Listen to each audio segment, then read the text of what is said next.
చంద్రబాబు మీద గతంలో కేసీఆర్ కుట్రలు చేశారని బీఆర్ఎస్ని కేసీఆర్ని 100 అడుగుల గొయ్యి తీసి బొందబెట్టాలి అంటూ రేవంత్ రెడ్డి చేసిన వ్యాఖ్యల మీద మాజీ మంత్రి హరీష్ రావు సీరియస్ అవుతున్నారు. రేవంత్ రెడ్డి ద్రోహ చరిత్ర అంటూ హరీష్ ఒక పెద్ద ట్వీట్ చేశారు.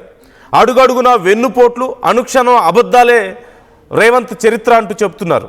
సమైక్యవాదులకు కొమ్ముగాస్తూ స్వరాష్ట్ర కాంక్షతో పోరాడిన ఉద్యమకారుల మీద తుపాకీ ఎక్కుపెట్టిన తెలంగాణ ద్రోహి రేవంత్ అంటున్నారు. చంద్రబాబు తరపున నోట్ల బ్యాగులు మోస్తూ రెడ్ హ్యాండెడ్గా దొరికిపోయిన ఓటుకు నోటు దొంగ రేవంత్ అంటున్నారు. ఎన్టీఆర్ ద్వేషించిన కాంగ్రెస్లో చేరి నమ్మిన పార్టీకి నాయకుడికి వెన్నుపోటు పొడిచిన టీడీపీ ద్రోహి రేవంత్ అంటూ హరీష్ రావు ఆ ట్వీట్లో పేర్కొన్నారు. కాంగ్రెస్ పార్టీ బీజేపీని వ్యతిరేకిస్తూ ఉంటే రేవంత్ మాత్రం బీజేపీని మోస్తున్నారు, టీడీపీపై అభిమానం కురిపించడం వెనక మతలబు ఏంటి అంటూ హరీష్ ప్రశ్నిస్తున్నారు. బీజేపీ టీడీపీ కూటమికి మేలు చేసేలా రేవంత్ వ్యవహార శైలి ఉందని, రేవంత్ రాజకీయం చంద్రబాబు కనుసన్నల్లోనే నడుస్తోందంటూ హరీష్ రావు అంటున్నారు. బీఆర్ఎస్ జెండా దిమ్మెలను కూల్చాలంటూ పిలుపునివ్వడం అంటే శాంతి భద్రతలను ప్రత్యక్షంగా దెబ్బతీయడమే. బీఆర్ఎస్ దిమ్మెలు కూలగొడితే రేవంత్ దిమ్మ తిరిగేలా బదులిస్తామంటూ హరీష్ ఆ ట్వీట్లో పేర్కొన్నారు. ఆ ట్వీట్ ఒకసారి నేను మీకు స్క్రీన్ మీద చూపిస్తాను. అట్ ది సేమ్ టైం ముందుగా రేవంత్ రెడ్డి అసలు ఏమన్నారు, దానికి హరీష్ రావు ఎలా రెస్పాండ్ అయ్యారు, ఆయన చేసిన ట్వీట్ ఏంటి అనేది కూడా నేను మీకు చదివి వినిపిస్తాను. ఒకసారి రేవంత్ రెడ్డి వ్యాఖ్యలు చూద్దాం. ముందుగా తారక రామారావు గారికి నిజమా ఈ తెలంగాణ రాష్ట్రంలో నందమూరి తారక రామారావు గారికి అభిమానులు ఉన్నారు, నారా చంద్రబాబు నాయుడు గారికి సహచరులు అనుచరులు ఉన్నారు. వాళ్ళందరికీ నా విజ్ఞప్తి ఒక్కటే, ఈ తెలంగాణ రాష్ట్రంలో తెలుగుదేశం ఉండొద్దని కక్ష గట్టి ఆ పార్టీ నాయకత్వాన్ని దెబ్బతీసిన చంద్రశేఖరరావును బీఆర్ఎస్ ను సమూలంగా 100 మీటర్ల గోతి తీసి పాతి పెట్టినప్పుడే బీఆర్ఎస్ వాళ్ళు గద్దెలు దిగాలి, ఊర్లలో బీఆర్ఎస్ దిమ్మలు కూలాలి. అప్పుడే నందమూరి తారక రామారావు గారికి నిజమైన నివాళులు అర్పించిన వాళ్ళం అవుతాము. ఆ విధంగా మనము ముందుకు వెళ్లాల్సిన అవసరం ఉన్నది. బీఆర్ఎస్ ను బొందబెట్టాల్సిన బాధ్యత మన అందరి మీద ఉన్నది. మిత్రులారా, బీఆర్ఎస్ను బొందబెట్టడమే నిజమైన నివాళి ఎన్టీఆర్కి మనందరం అర్పించేది అంటూ ఆయన కామెంట్ చేశారు. ఈ నేపథ్యంలో బీఆర్ఎస్ దిమ్మలు కోల్చాలి అంటూ కూడా మాట్లాడారు. ఈ విషయం మీద ఇప్పుడు హరీష్ ఒక ట్వీట్ చేశారు. అండ్ ఒకసారి నేను ఆ ట్వీట్ చదువుతాను. చాలా పెద్ద ట్వీటే ఆయన చేశారు. రేవంత్ ఎలాంటి ద్రోహి అంటూ ఆయన ఒక వర్ణించే ప్రయత్నం చేశారు. సో ఒకసారి చదువుతాను నేను. ముమ్మాటికి రేవంత్ రెడ్డిది ద్రోహ చరిత్ర, అడుగడుగున వెన్నుపోట్లు అనుక్షణం అబద్ధాలు. రేవంత్ రెడ్డి రాజకీయ ప్రస్థానమే ద్రోహాల పుట్ట. ద్రోహ బుద్ధి అనేది రేవంత్ డిఎన్ఏలోనే ఉంది. సమైక్యవాదుల కొమ్ము కాస్తూ స్వరాష్ట్ర కాంక్షతో పోరాడిన ఉద్యమకారుల మీద తుపాకీ ఎక్కుపెట్టిన తెలంగాణ ద్రోహి రేవంత్ అంటూ ఆయన ట్వీట్ చేశారు. నేను ఆ ట్వీట్ మీకు స్క్రీన్ మీద చూపిస్తున్నాను. చంద్రబాబు తరపున ఎమ్మెల్యేలను కొనుగోలు చేసేందుకు నోట్ల బ్యాగులను మోస్తూ రెడ్ హ్యాండెడ్గా దొరికిపోయిన ఓటుకు నోటు దొంగ ప్రజాస్వామ్య ద్రోహి రేవంత్ అంటున్నారు. ఎన్టీఆర్ గారు జన్మ పర్యంతం ద్వేషించిన కాంగ్రెస్లో చేరి నమ్మిన పార్టీకి నాయకుడికి వెన్నుపోటు పొడిచిన టీడీపీ ద్రోహి అంటున్నారు. సీఎం పదవి అనుభవిస్తూనే కేంద్రంలోని బీజేపీతో చీకటి స్నేహాలు చేస్తూ సోనియా గాంధీని రాహుల్ గాంధీని వంచిస్తున్న కాంగ్రెస్ ద్రోహి రేవంత్ అంటున్నారు. కంచే చేను వేసినట్లుగా తానే ముఖ్యమంత్రి అయి ఉండి రాష్ట్ర ప్రయోజనాలకు విఘాతం కలిగించేలా బనకచర్ల లాంటి ప్రాజెక్టులకు పొరుగు రాష్ట్రాల ప్రయోజనాలకు పనిచేస్తున్నటువంటి తెలంగాణ రాష్ట్ర ద్రోహి రేవంత్ అంటున్నారు. ఇలా చాలా పెద్ద ఎత్తున చాలా విషయాలను ఇందులో ఆయన మెన్షన్ చేశారు. మధు జాయిన్ అవుతున్నారు మనతో. మధుతో మాట్లాడదాం. నేను హరీష్ చేసినటువంటి ట్వీట్ను మీకు స్క్రీన్ మీద చూపిస్తున్నాను. మధు, రేవంత్ వ్యాఖ్యలకు హరీష్ చాలా బలమైన కౌంటర్ ఇచ్చే ప్రయత్నం చేశారు. రేవంత్దే అసలు ద్రోహపూరితమైనటువంటి చరిత్ర అంటూ చాలా విషయాల్ని గతంలో ఆయన రాజకీయ ప్రస్థానం దగ్గర నుంచి మొదలు పెడితే మధ్యలో జరిగినటువంటి చాలా ఇన్సిడెంట్స్ని ఆయన ప్రస్తావిస్తూ ఎన్ని రకాలుగా ఆయన్ని ద్రోహిగా చూపించవచ్చు అనేది ఆయన చెప్పే ప్రయత్నం చేశారు. సో ఒక రకమైనటువంటి ఒక ఫైట్ని మళ్ళీ రాజేస్తున్నట్టుంది కదా బీఆర్ఎస్ అలాగే కాంగ్రెస్ మధ్యలో.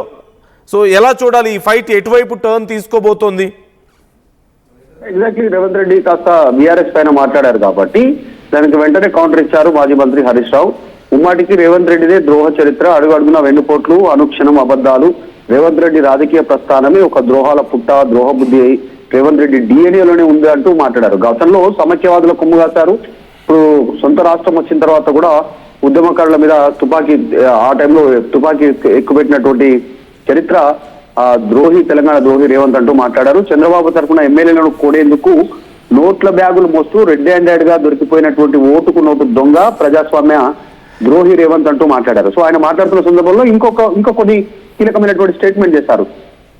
ఎన్టీఆర్ జీవితాంతం ద్వేషించినటువంటి కాంగ్రెస్ పార్టీలో చేరి ఈరోజు టీడీపీ గురించి మాట్లాడుతూ ఉన్నటువంటి పరిస్థితి ఉంది. నమ్మిన పార్టీకి, నాయకుడికి వెన్నుపోటు పొడిచిన టీడీపీ ద్రోహి అంటూ మాట్లాడారు. సీఎం పదవి అనుభవిస్తూనే కేంద్రంలో బీజేపీ తోటి సీక్రెట్ గా ఫ్రెండ్షిప్ చేస్తా ఉన్నారు. సోనియా గాంధీని, రాహుల్ గాంధీని వంచిస్తూ కాంగ్రెస్ ద్రోహిగా కూడా రేవంత్ మారిపోయారంటూ మాట్లాడారు. ఇట్లా అనేక అంశాలను, అవినీతి, దాహం, ప్రజాద్రోహం వెరసి రేవంత్ రెడ్డి దేశవ్యాప్తంగా కాంగ్రెస్ పార్టీ, బీజేపీ సర్కార్ను వ్యతిరేకిస్తూ ఉంటే రేవంత్ మాత్రం బీజేపీ ప్రభుత్వాన్ని భుజాన మోస్తా ఉన్నారు. టీడీపీపై బహిరంగ అభిమానం కురిపించడం వెనుక మతలబ్ ఏంటి?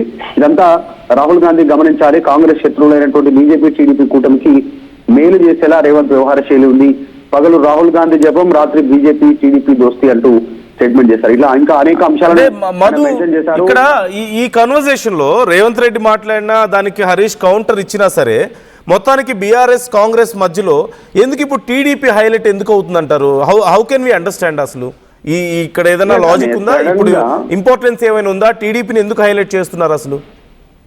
నిజంగా సడన్ గా అసలు టీడీపీ అంశాన్ని ఎందుకు రేవంత్ రెడ్డి భుజాన వేసుకున్నారు, ఎందుకు భుజాన మోస్తున్నారు అనేటువంటిది ప్రస్తుతం పొలిటికల్ సర్కిల్లో చర్చ కొనసాగుతుంది. జనరల్ గా ఆర్టీవీ అనలైజేషన్ ప్రకారం అయితే వచ్చేటువంటి మున్సిపల్ ఎన్నికలు ఖమ్మంలో నగరాలు ఏవైతే ఉన్నాయో, సెకండ్ హైదరాబాద్ తర్వాత రెండవ స్థానంలో ఉన్నటువంటి నగరాలు, ఇప్పుడు వరంగల్ కానీ, ఖమ్మం కానీ, ఇట్లా కొన్ని జిల్లాలు ఏవైతే ఉన్నాయో అక్కడ మున్సిపల్ స్థానాలకు సంబంధించినటువంటి విషయంలో వారి ఓటు బ్యాంకును చేజెక్కించుకునే దాంట్లో బాగా మాట్లాడుతూ ఉన్నారా. వచ్చేటువంటి జిహెచ్ఎంసీ ఎన్నికలు ఉన్నాయి, సెటిలర్స్ ఉన్నారు మొత్తం నగరంలో, వాళ్ళు ప్రభావం చూపేటువంటి కొన్ని ప్రాంతాలు ఉన్నాయి.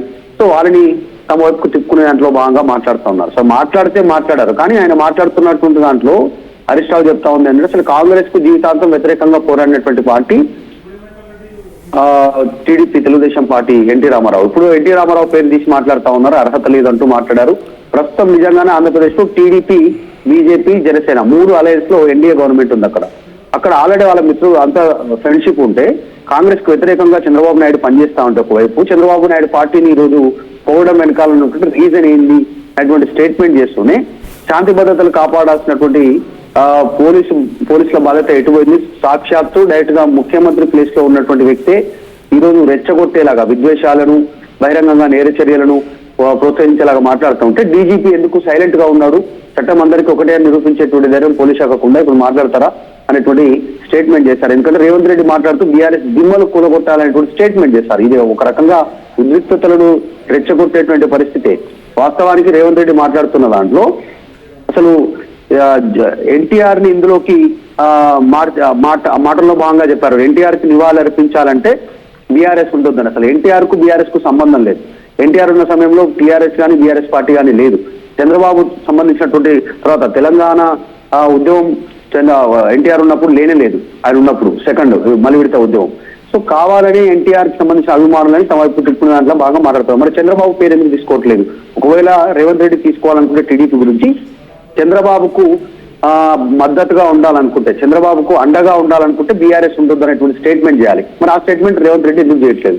ఎందుకు ఎన్టీఆర్ పేరుని తీసుకుంటున్నారు? సో ఇలా రకరకాల పొలిటికల్ సర్కిల్లో చర్చ అయితే కొనసాగుతుంది. ప్రస్తుతం ఈ హింస ప్రేరేపించేటువంటి వ్యాఖ్యలపైన డీజీపీ చర్య తీసుకోవాలి అనేటువంటి స్టేట్మెంట్ అయితే హరీష్ రావు ట్వీట్ రూపంలో చేశారు. అంటే టీడీపీ సెంటిమెంట్ ఇంకా అంత స్ట్రాంగ్గా ఉందంటారా మధు? ఇప్పుడు కాంగ్రెస్ ప్రభుత్వం అధికారంలో ఉండడం, మరోవైపు బీఆర్ఎస్ గతంలో చాలా కాలం పాటు 2 దఫాలుగా పరిపాలించడం మనం చూసాం. వీటన్నిటినీ దాటుకొని ఇప్పుడు రాబోతున్నటువంటి జిహెచ్ఎంసీ ఎన్నికల్లో కానీ, మున్సిపల్ ఎన్నికల్లో కానీ టీడీపీ అంత పెను ప్రభావాన్ని చూపించే పరిస్థితుల్లో ఉందా నిజంగా? లేకపోతే ఈజ్ దేర్ ఎనీ దీని వెనక ఇంకేదైనా కారణాలు మనం చూడొచ్చు అంటారా? అంటే జనరల్ గా టీడీపీకి ఇప్పుడు నిలబడి గెలిచేటువంటి సత్తా టీడీపీకి రాష్ట్రంలో లేకపోయి ఉండొచ్చు. కాకపోతే కాస్త ప్రభావం చూపే పరిస్థితి ఉంది. జనరల్ గా టీడీపీని అభిమానించేటువంటి వాళ్ళు కానీ, తర్వాత ఎన్టీఆర్ ని అభిమానించేటువంటి అభిమాన సంఘాలు కానీ కాస్త ప్రభావం ఉండొచ్చు. తర్వాత ముఖ్యంగా సెటిలర్స్, అక్కడ నుంచి వచ్చి ఇక్కడ సెటిల్ అయినటువంటి వాళ్ళు ఖచ్చితంగా కాస్త ప్రభావం చూపే పరిస్థితులు ఉంటాయి ఓట్ల రూపంలో, ఓట్ల శాతంలో. సీట్లు గెలిచేటువంటి సిచ్యువేషన్ ఉండకపోవచ్చు. గెలిచినా అది ఇతర టీడీపీ ద్వారా గెలిచేటువంటి సిచ్యువేషన్ ఇక్కడ లేదు. అది కాంగ్రెస్ రూపంలోనో, బీజేపీ రూపంలోనో, లేకుంటే మళ్ళీ బీఆర్ఎస్ రూపంలోనో ఇక్కడ నుంచి టికెట్ తీసుకుని గెలిచే పరిస్థితి ఉంది. కానీ టీడీపీ గుర్తు పైన గెలిచి మళ్ళీ అందులోనే కంటిన్యూ అయ్యేటువంటి సిచ్యువేషన్ లేదు. మనం చూసాం ఎల్లరమణ డైరెక్ట్ గా పార్టీ ప్రెసిడెంట్ టీడీపీకి సంబంధించి తెలంగాణ శాఖకు సంబంధించి ఆయన బీఆర్ఎస్ పార్టీలో పోయి జాయిన్ అయ్యారు. ఇప్పుడు ప్రెసిడెంట్ ఎమ్మెల్సీగా ఉన్నారు. సో దాదాపు ఇక్కడ టీడీపీ కనుమరుగైపోయింది. ఎప్పుడైతే నోటుకు సంబంధించినటువంటి విషయంలో స్టీఫెన్సన్ ఎమ్మెల్యేని కొనుగోలుకు సంబంధించిన విషయంలో రేవంత్ రెడ్డి బ్యాగులతో దొరికారో, డబ్బులతో అక్కడ, సో అప్పుడే దాదాపు టీడీపీకి పులి స్టాప్ పడిపోయింది. తర్వాత జరిగినటువంటి పరిణామాల్లో టీడీపీ మొత్తం బిచానా ఇక్కడ నుంచి లేపేసి ఆంధ్రాలో సెటిల్ అయినటువంటి సిచ్యువేషన్. కాన్సన్ట్రేషన్ అంతా తగ్గించారు. తెలంగాణలో లేదు. ఎప్పుడో అఫీషియల్ ప్రోగ్రామ్స్ కోసం ఇక్కడ వస్తారు, ఎన్టీఆర్ సమాధి ఇక్కడ ఉంది కాబట్టి తప్ప మిగతా దాదాపు యాక్టివిటీ పొలిటికల్ గా తెలుగుదేశం పార్టీని తెలంగాణలో జీరో అయిపోయింది. మనందరికీ తెలుసు. అసలు ఒక్క యాక్టివిటీ కూడా లేదు. మొత్తం జీరో అయిపోయినటువంటి పరిస్థితి. ఈ నేపథ్యంలో పార్టీ నుంచి గెలిచే పరిస్థితి ఉండకపోవచ్చు. కానీ ఆ ఓట్లను గ్రాప్ చేసే దాంట్లో భాగంగా రేవంత్ రెడ్డి ఈ స్టేట్మెంట్ చేసి ఉండొచ్చు. బీఆర్ఎస్ జనరల్ గా బీఆర్ఎస్ గ్రిల్ చేస్తూనే ఉంటారు, పొలిటికల్ గా టార్గెట్ చేస్తూనే ఉంటారు. కానీ ఈ రోజు ఖమ్మంలో మాట్లాడడానికి రీజన్ ఆంధ్రాకి దగ్గరగా ఉన్నటువంటి ప్రాంతం. అది కాస్త కల్చర్ చాలా దగ్గరగా ఉంటుంది. హైదరాబాద్ కంటే ఎక్కువగా వాళ్ళు విజయవాడకి వెళ్ళేటువంటి పరిస్థితి ఉంటుంది. అక్కడ ఉన్నటువంటి వాళ్ళ భాష, వేషధారణ, పద్ధతులు అంతా కొంచెం ఆంధ్రాకి దగ్గరగా ఉండడం. సో ఆ ఓట్లను ఆ ప్రాంతాన్ని గ్రాప్ చేసుకున్నటువంటి విధంగా రేవంత్ రెడ్డి పొలిటికల్ గా మాట్లాడి ఉండొచ్చు. దీనిపైన అందులో భాగంగానే హరీష్ రావు చాలా ఘాటైనటువంటి పదజాలాన్ని ఉపయోగించారు. అసలు టీడీపీకి ఏమైనా కొత్త ఆలోచనలు వచ్చే అవకాశం ఉందంటారా దీనివల్ల మధు? ఎందుకంటే టీడీపీ తెలంగాణలో తిరిగి యాక్టివ్ అవ్వాలన్న ఆలోచన ఎప్పుడూ ఉంది. చంద్రబాబుకి ఆ ఆలోచన ఎప్పుడూ ఉంది. ఈ మధ్య కూడా మళ్ళీ కొంత ఆయన ఆలోచన చేశారు. కాకపోతే జనసేన ప్రకటించేసింది ఈలోపు మేము పోటీ చేయబోతున్నాం మున్సిపల్ ఎన్నికల్లో అని చెప్పేసి. So is there any chance అంటే ఇంత ఇప్పుడు సెంటర్ ఆఫ్ అట్రాక్షన్గా మారడం వీళ్ళ డిస్కషన్లో కానీ, లేదంటే టీడీపీకి ఇప్పటికీ బలమైన క్యాడర్, ఇన్ఫ్యాక్ట్ కంపేరిటివ్లీ జనసేన కంటే టీడీపీకి ఇక్కడ బలమైన క్యాడర్ ఉంది కదా. So is there any chance ఇప్పుడు టీడీపీ ఇప్పుడు కాకపోతే మరికొన్ని రోజుల తర్వాత అయినా యాక్టివ్ అయ్యే అవకాశాలు ఏమైనా కనిపిస్తున్నాయా? అంటే వాస్తవానికి టీడీపీకి ఉమ్మడి ఆంధ్రప్రదేశ్ ఉన్నప్పటి నుంచి గ్రామాల నుంచి మండల, నియోజకవర్గ, తర్వాత జిల్లా, రాష్ట్ర స్థాయి వరకు కమిటీలు ఉన్నాయి, కార్యకర్తలు ఉన్నారు, జెండా దిమ్మెలు ఉన్నాయి. ఇక్కడ జెండా ఎగరేసేవారు. ప్రతి దగ్గర ప్రోగ్రాం జరిగేది. కానీ 2014 తర్వాత ఓటుకు నోటు కేసు తర్వాత పరిస్థితి మారిపోయింది. తర్వాత చంద్రబాబు అక్కడ అధికారంలోకి వచ్చారన్న ముఖ్యమంత్రి, ఇక్కడ కేసీఆర్ ముఖ్యమంత్రి, ఇక్కడ ప్రభుత్వాన్ని గురించి కుట్ర చేయడంతో కేసీఆర్ ఆ నిర్ణయం తీసుకున్నటువంటి చర్చ జరిగింది. కాబట్టి అప్పటి నుంచి పరిస్థితి మారిపోయింది. అప్పుడు టీడీపీ ఎమ్మెల్యేలు కూడా గెలిచారు ఇక్కడ ఆల్రెడీ తెలంగాణలో కూడా, తెలంగాణ వచ్చిన తర్వాత కూడా. కానీ ఇప్పుడు పరిస్థితి వేరు. ఇండివిజువల్ గా గెయిన్ అయ్యేటువంటి సిచ్యువేషన్ టీడీపీ కానీ జనసేనకి కానీ లేదు. కానీ ఫ్యూచర్ లో బీజేపీతో అలయన్స్ అయ్యే అవకాశం ఉంది. బీజేపీతో కలిసి ముందుకు పోయే సిచ్యువేషన్ ఉండొచ్చు. ఏదో ఒక రూపంలో వాళ్ళు గెలిచే సిచ్యువేషన్ కనిపిస్తుంది. ఇప్పుడు ఇందాక మనం చెప్పినట్టు ఉమ్మడి రంగారెడ్డి జిల్లాకు సంబంధించినటువంటి ప్రాంతాల్లో చూస్తే షేర్లింగంపల్లి కానీ, కుకటిపల్లి కానీ, గచ్చిబౌలి కానీ, తర్వాత ఎల్బీనగర్ ప్రాంతం కానీ, మల్కాజిగిరి కానీ, ఇట్లా కొన్ని ప్రాంతాలు ఉన్నాయి. వనస్థలిపురం, ఈ ప్రాంతాల్లో వారి ప్రభావం కాస్త ఉంటుంది. సెటిలర్స్ ఓట్లు ఉన్నాయి. ఖచ్చితంగా వాళ్ళ ఓట్లను గ్రాప్ చేసుకునేటువంటి దాంట్లో భాగంగా పొలిటికల్ సంబంధించినటువంటి ఒక వ్యూహంతో భాగంగా రేవంత్ రెడ్డి మాట్లాడి ఉంటారు. దాన్ని విమర్శిస్తూనే హరీష్ రావు ట్వీట్ చేశారు. కాంగ్రెస్ ను జీవితాంతం వ్యతిరేకించినటువంటి ఎన్టీఆర్ అదే పార్టీ నుంచి మళ్ళీ అదే కాంగ్రెస్ పార్టీలోకి వెళ్ళి కాంగ్రెస్ పార్టీ నుంచి టీడీపీ నుంచి మాట్లాడడం అనేటువంటిది ఒక కుట్రపూరితంగా మాట్లాడడం, మోసం చేసేటువంటి కార్యక్రమమే. అటు రాహుల్ గాంధీతో పాటు ఇక్కడ ఉన్న వాళ్ళని కూడా మోసం చేస్తా ఉన్నారని స్టేట్మెంట్ చేస్తారు. Right. Thank you Madhu, thanks for the details. మొత్తం మీద ఒక ఇంట్రెస్టింగ్ డ్రామా ఇక్కడ మనకు కనపడుతుంది. టీడీపీ ఉన్నటువంటి ఆ ఎగ్జిస్టింగ్ క్యాడర్ని తన వైపు తిప్పుకునే ఆలోచన రేవంత్ రెడ్డికి ఉండుండొచ్చేమో, అందుకే ఇలాంటి కామెంట్స్ చేస్తున్నారు. టీడీపీకి లేదంటే చంద్రబాబుకి, ఎన్టీఆర్కి అనుకూలంగా ఇలాంటి కామెంట్స్ చేశారు. బీఆర్ఎస్ టీడీపీకి అన్యాయం చేసింది అన్నట్లుగా మాట్లాడారు అంటున్నారు.